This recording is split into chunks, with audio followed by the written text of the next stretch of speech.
अस्सलाम वालेकुम, खुश आमदीद। और फ़ारसी की अगली क्लास में आपका खैर मकदम है, स्वागत है।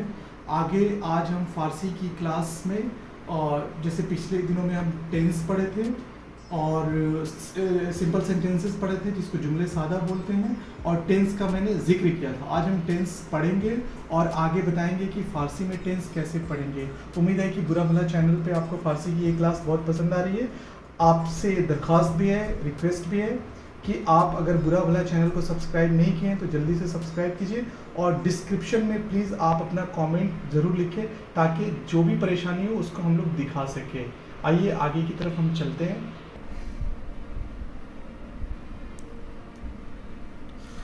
फ़ारसी की क्लास में आज हम आपको टेंस पढ़ाने वाले हैं। तो टेंस को पिछले दिनों में मैंने बताया था, टेंस को फ़ारसी में हम ज़माने कहते हैं। बड़ा ही सिंपल और सहल तरीके से हम फ़ारसी आपको पढ़ा रहे हैं और बता रहे हैं। तो अगर आप टेंस अगर देख रहे हैं तो इंग्लिश में टेंस को जिस तरह से 4 भागों में बांटा गया है,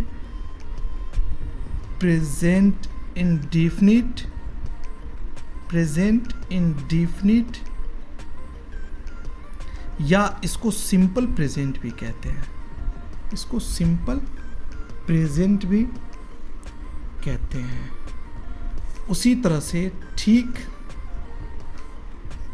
प्रेजेंट,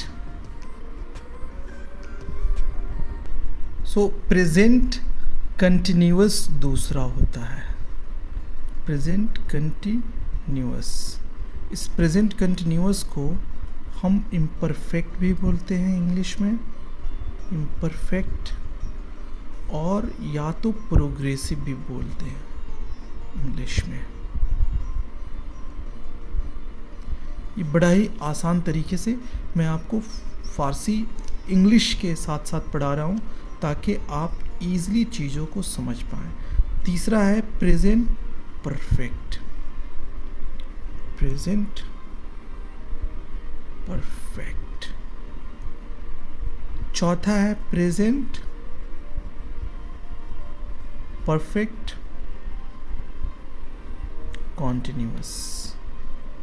उम्मीद है कि आप बाकी सारे इंग्लिश के सेंटेंसेस तो जानते होंगे, लेकिन फ़ारसी में ये नई चीज़ है। तो प्रेजेंट इंडेफिनिट और सिंपल प्रेजेंट के लिए हम लोग इसको फ़ारसी में इसको मुज़ारे इख़बारी,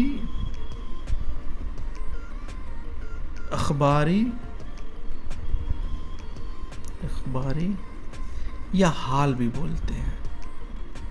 हाल, ज़माने हाल के अंदर आ जाता है ये, ज़माने हाल। तो अब इसके साथ साथ हम आपको एक एक सेंटेंस बना करके दिखाना चाहेंगे कि आप कैसे इसको यूज़ करेंगे। फॉर एग्ज़ाम्पल, जब हम प्रेजेंट इंडेफिनिट या सिंपल प्रेजेंट की बात करते हैं तो उसका स्ट्रक्चर आपको मालूम होगा कि बोलते हैं सब्जेक्ट प्लस V1 या V5 plus object plus extension, ठीक है। सो फॉर एग्जाम्पल आप लिखते हैं क्या कि आई ईट a mango, I eat a mango. ये हो गया आपका सिंपल प्रेजेंट का, ये मैंने स्ट्रक्चर बताया, ये स्ट्रक्चर है। इस स्ट्रक्चर के अकॉर्डिंगली हमने आपको बताया क्या कि आई ईट अ मैंगो। आपको पता ही होगा V1, V2, V3, V4, V5 ये वर्ब के फॉर्म्स होते हैं।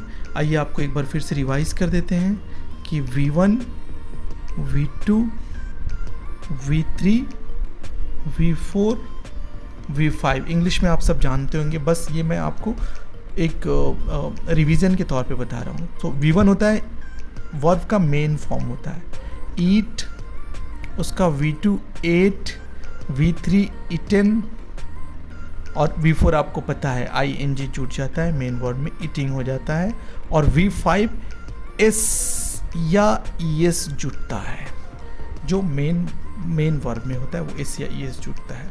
ये एस या ईएस आपको पता होगा, इसका एक छोटा सा फॉर्मूला है, ही, शी, इट या कोई भी एक नाम, एनी सिंगल नेम है, आंख बंद करके V5 आपको लगा देना, उसमें कुछ सोचना ही नहीं है। आंख बंद कीजिए और एस या ईएस V5 आप लगा दीजिए फौरन। सिर्फ ही, शी, इट करना है और बस V5 आपको उसको जोड़ देना है उसको, और कुछ नहीं करना। बाकी सबके साथ V1 लगेगा आपको। इसको थर्ड पर्सन सिंगुलर भी बोलते हैं हम लोग आम बोलचाल में। तो आइए अब आपको फारसी का एक स्ट्रक्चर, इसको हम फारसी में कैसे ट्रांसलेट करेंगे, ये बहुत इंपॉर्टेंट चीज़ है। तो इसको ट्रांसलेट करने से पहले एक छोटा सा फार्मूला है जो मैं आपको बताना चाहूँगा, उसको याद कीजिए, फिर उसके बाद इसको हम ट्रांसलेट करने का फार्मूला बताएंगे। तो फारसी में थोड़ा सा अलग होता है, और सबसे इंटरेस्टिंग बात मैं बताऊंगा आपको लास्ट में। एक कॉन्जुगेशनल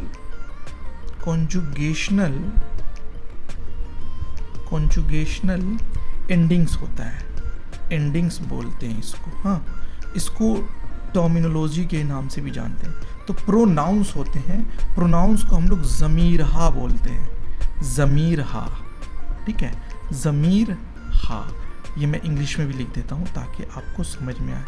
ज़मीर-हा प्लूरल है ये, ठीक है, प्रोनाउंस है। और कंजुगेशनल एंडिंग्स को शनाशहाइस-हा प्लूरल है ये, ठीक है, प्रोनाउंस है।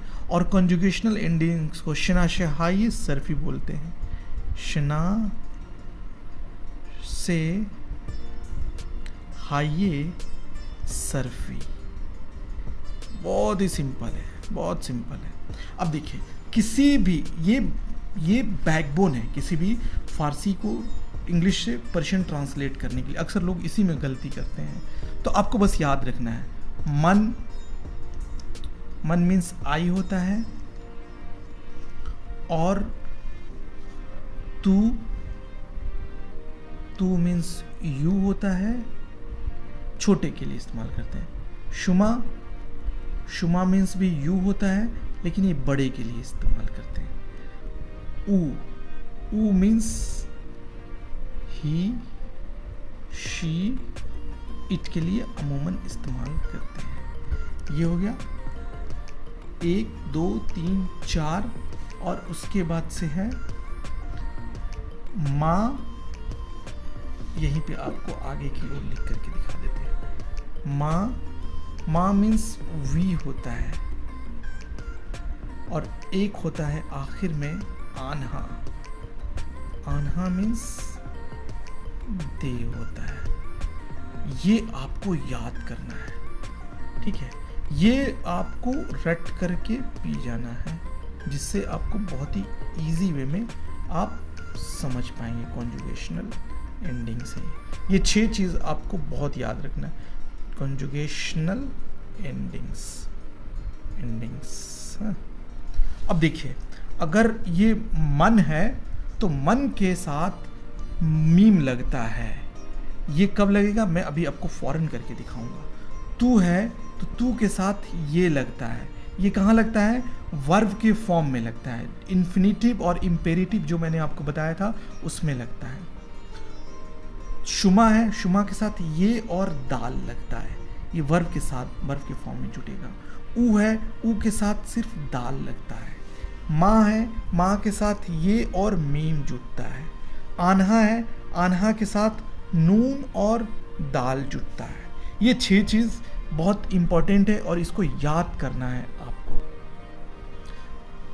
तो इसको बनाने के लिए मैंने बोला क्या कि मैं इसका स्ट्रक्चर बताऊंगा आपको। जिस तरह से आपने इंग्लिश का स्ट्रक्चर याद किया है उसी तरह से फारसी का स्ट्रक्चर आपको याद करना है। तो मैंने बताया था कि आई ईट अ मैंगो, तो आपको याद होगा मन के साथ ये मीम लगाएंगे हम, ठीक है।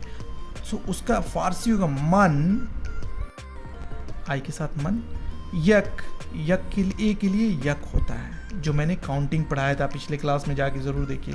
मन यक। मैंगो को अम्बे बोलते हैं, अम्बे। मी, ईट का आपको पता है, ईट का मैंने बताया था, ईट होता है, ईट का फारसी होता है खुर्दन, खुर्दन, ठीक है। उसका ये मैंने बताया था कि इन्फिनिटिव है, इन्फिनिटिव है, हाँ। इस इन्फिनिटिव को इम्पेरेटिव बनाना है, इम्पेरेटिव, हाँ। मुजारा याद है आपको, मैंने पिछले क्लास में बताया था। तो इसको यही याद करना है, यही तो आपको याद करना है। तो इम्पेरेटिव ईट का खुर होता है, ठीक है। तो अब आपको मन यक अम्बे मी, ईट के लिए आप यहाँ खूर इस्तेमाल करेंगे, इसका इम्पेरेटिव, और चूंकि मन है तो मीम लगा देंगे। मन यक अम्बे मी खुरम, ये हो गया इसका स्ट्रक्चर। इसका स्ट्रक्चर में क्या है देखिए, सब्जेक्ट है, सब्जेक्ट है, फारसी की तरह समझिए इसको। सब्जेक्ट के बाद सीधा ये पहले ऑब्जेक्ट आता है, ऑब्जेक्ट आता है, फिर ये क्या आता है, मी आता है। मी एक टर्मिनोलॉजी है, ये लगाना ही लगाना है प्रेजेंट में। और उसके बाद क्या आता है, ये जो इम्पेरेटिव है, ये इम्पेरेटिव आएगा, यानी मीन्स वर्ब का फॉर्म आता है। उसके बाद से कंजुगेशनल एंडिंग्स आता है, कंजुगेशनल एंडिंग्स। ये बहुत इंपॉर्टेंट चीज़ आपको याद करके रखना है जो मैंने आपको बताया है, ठीक है। ये स्ट्रक्चर है, इसको बस अब आपको प्रैक्टिस करना है। अच्छा, अब जैसे कि आपने देखा क्या कि आई ईट अ मैंगो, ये प्रेजेंट इंडेफिनिट का स्ट्रक्चर है। अगर इसको इंग्लिश में लिखते हैं प्रेजेंट कंटिन्यूअस के साथ, तो क्या लिखते हैं हम लोग, I am eating a mango, है ना। इंटरेस्टिंग चीज़ मैं बोला था, बताऊंगा ना। अब इस इंग्लिश के लिए तो 2 सेंटेंस हम यूज़ कर रहे हैं, 2 टेंस यूज़ कर रहे हैं, लेकिन फारसी के लिए एक ही टेंस में काम चल जाएगा। उम्मीद है कि ये क्लास आपको बहुत अच्छी लगी होगी। आप इसको 1 बार नहीं, 2 बार नहीं, 3 बार देखिए और फिर समझिए, और फिर मुझे बताइए कि कैसा लगा है। और आगे मैं प्रेजेंट कंटिन्यूअस के साथ साथ प्रेजेंट परफेक्ट भी पढ़ाऊँगा और बताऊँगा। आप बुरा भला चैनल पे बने रहने के लिए बहुत बहुत शुक्रिया। खुदा हाफिज़, शब खैर। ऑल